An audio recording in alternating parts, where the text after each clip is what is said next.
Life is a quest, and the quest that we're on is determined by the question we're asking.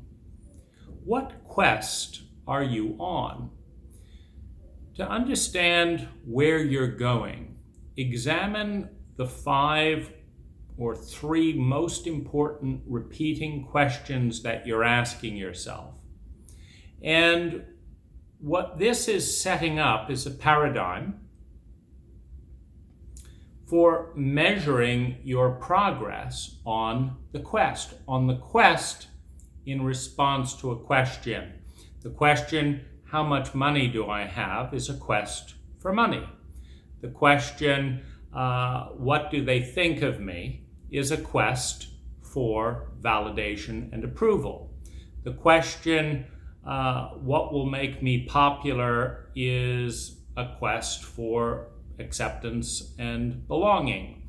What will make me attractive is a quest for sex. The question you live in and how you measure and how conscious you are of your response determines at least 40% of your momentum in life. What is the quest that you want to go on? I want to suggest a couple of different quests that are worthy of pursuing. One is to realize your full human potential by consciously fulfilling all of your human needs to survive, to feel secure in that survival, to create a sense of love and belonging, to create an embodiment of your personal ideals, to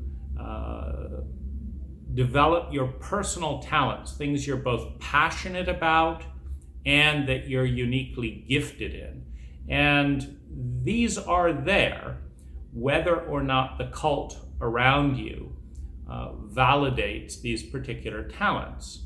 If you have a talent for awakening innocence, for example, there's not likely to be a job description or honored role in your cult.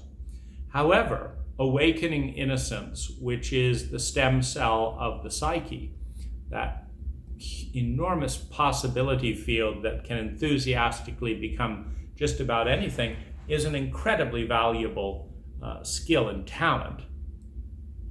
And so these skills and talents are not necessarily things that are going to make you money or give you cult prestige. They are uniquely valuable talents that are valuable because you were given them, because they are who you are. And often, the things that a cult values the least is what it actually needs the most.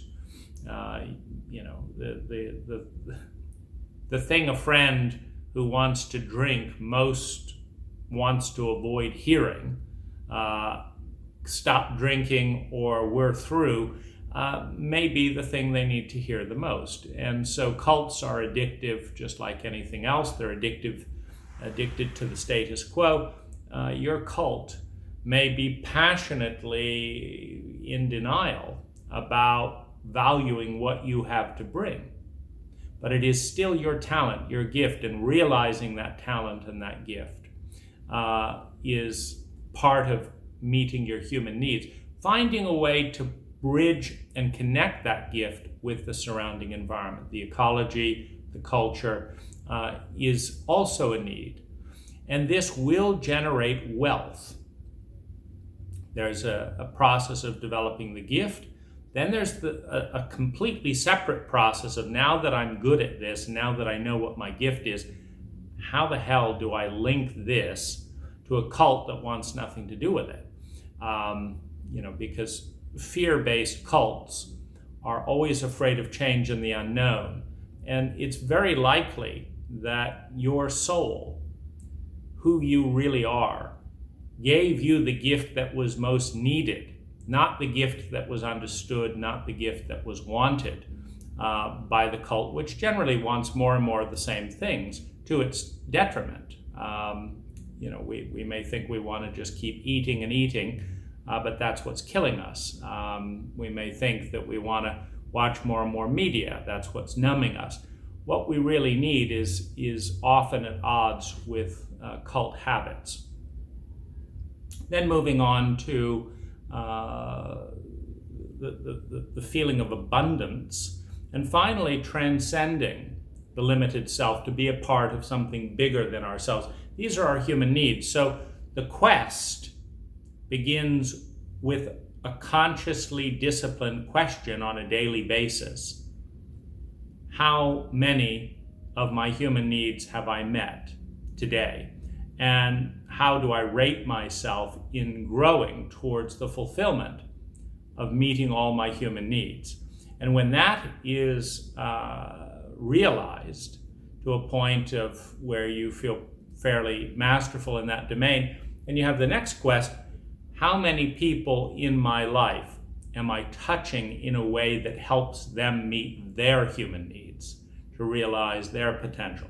These are good quests. It is a quest of self-love and the love of others in a mature way, distinct, of course, from lust. And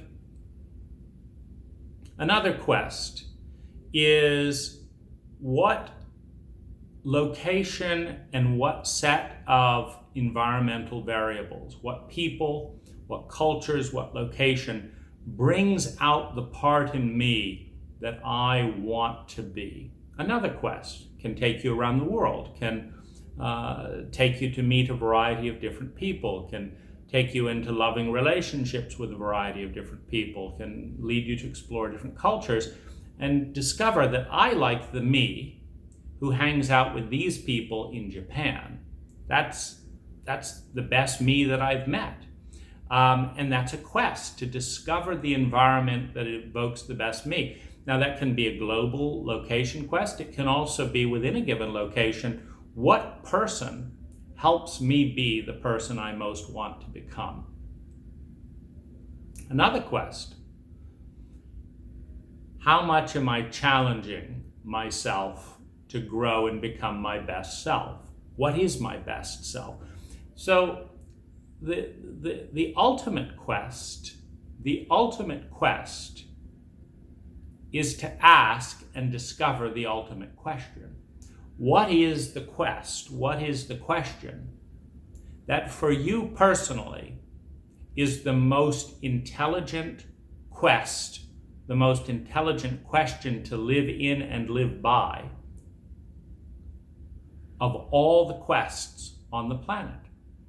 And this quest, this question, is the question that will realize the greatest amount of well-being for first yourself and then ripple out into the larger ecosphere of the natural environment that is our host and the people that you love.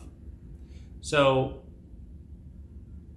this question will create the most amount of well-being sustainably for you and others per unit of energy invested. It is a graceful quest, in other words. It is an efficient quest, in other words. It is intelligent. Intelligence can be measured by the efficiency with which energy is turned into sustainable well-being. And so this quest, this question, will take you on a journey in life towards creating more and more sustainable well-being for more and more people with less and less units of energy consumed. That is the ultimate quest.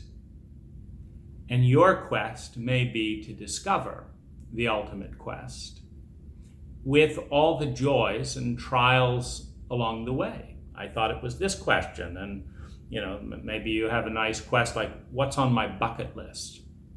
Well, once you answer that question, what's on your bucket list, then live in that question. How many things have I done on my bucket list today? How's it working out? Am I learning new things on my bucket list? And you may get to the end of that and say, that was fun. I got done everything on my bucket list. It's just it doesn't feel like the ultimate quest. So what's next? Have the most fabulous sexual experience imaginable? You may get to the end of that and feel like, well, maybe there's something more. To make a lot of money. And again, what's after that? So the ultimate quest can lead to a lot of detours along the way, but it is that sense of this is right. Things are flowing. I have aligned myself with a path that is so right for me that I feel myself humming in my routine, in my engagement. I feel myself humming along in a way that just feels right to me. And when I break down the impact of what I'm doing, the well-being I'm creating for others, the well-being I'm experiencing, the intuitive sense, it feels like the ultimate quest.